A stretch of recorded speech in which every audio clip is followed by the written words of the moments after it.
देरहाहरदों एइबारबो assembly इलेक्शनाव जोंनि केन्डिडेटखौ जेरैबाबो बुरजा भराव देरहानांगोन रेडि दंना गैया बयबो 125 माने 125 एमेन्डमेन्टनि खोथा बुङो बिसोरो स्क्रेप खालायगोननो पिटिसिखौ सिफायगोननो माबागोननो बबे नोमा नोमफा बिसोर फरायदोंना फरायाखैमोन मा दंमोन भारत स्वाधीन जानायनि उनाव 56 बोसोर उनाव 2003 आव बिटिसि एकर्ड जादों बिनि सिगां मा दंमोन लामा दोंसे मोजां गैया स्कुल कलेज गैया 10 किलोमीटर थांबासो मोनसे हाई स्कुल मोनो 5 किलोमीटर थांबासो मोनसे एलपी स्कुल मोनो एमई स्कुल मोनो मा दंमोन जेबो गैयामोन हाग्रामा सारा बिटिसि एकर्ड खालामनानै जौगाथिनाय खामानिखौ मावनानै देखायबाय जोंनि गथ' गथायफ्रा दिनै बाहेरायाव थांनाङा दिल्ली बम्बे बेंगालराव थांनाङा जायगायावनो फरायनायनि सुबिदा मोनजोबबाय university school college medical college engineering college CIT मा नांगौ गासिबो बाहायनो मोनजोबो बहुत बहुत धन्यबादसो होनांगौ जोङो बेबायदि दैदेनगिरि दङ जोंनियाव आरो बेबायदि दैदेनगिरि दैदेननायाव जोंनि बिपिएफ नांगोल पार्टी आंथ' सानो दिनैनि दिनाव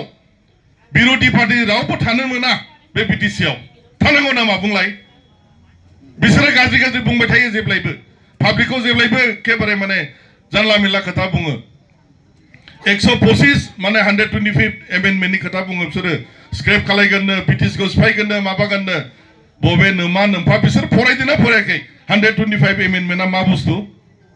2019 आव राजनाथ सिंह जेला हम मिनिस्टार बिथाङा राज्यसभायाव मोनसे बिल लाबोदों प्लेस खालामदों दिनैसिमबो पास जायाखै बे बिलाव एकदम रोखा रोखा लिरनाय दङ बुंनाय जादों जे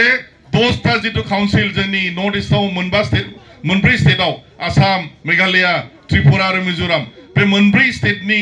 10टा काउन्सिल जितु दं 6 शेड्यूलनि आन्दाराव बे काउन्सिलफोरखौहाय मोर एम्पावारमेन्ट बारा पावार होनायनिसो मोनसे प्रभिजन बाहाय आइजोफोरनि 1/3 रिजार्वेशननि खोथा दङ बाहाय इलेक्शननि खोथा दङ स्टेट इलेक्शन कमिशना बेखौ इलेक्शनखौ फाथिनो हानाय बेबायदिसो प्रपोजाल बाहाय स्टेट फाइनान्स कमिशन इस्टाब्लिश खालामनायनि प्रपोजाल जाहाथे फाइनान्स कमिशननि दारै बाहाय माने थाखा फैसाफोरा मनिटरिं जायो ग्रासरुट लेभेलाव जाहाथे थाङो ग्रासरुट लेभेलाव पिसिटिसि इलेक्शन जानाय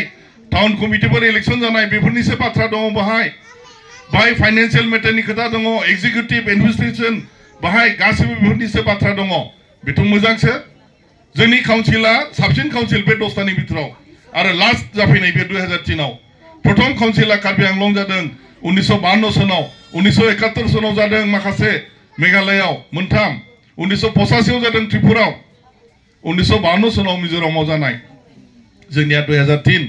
बैसोरनिख्रुइ जोंनिया खिन्थु एसेब्लाबो साबसिन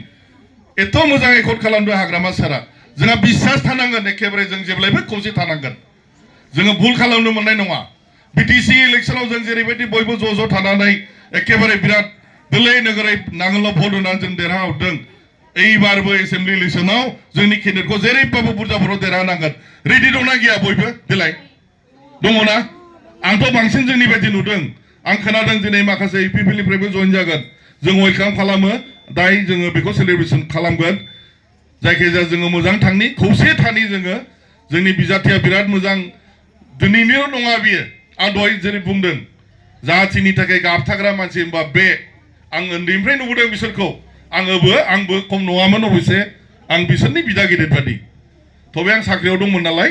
जेब्लायबो दंमोन आंबो सानहर आरो बड'फाजों थाबोनानै आं मावबोनो मोननाय एकदम उन्दैथारमोन आङो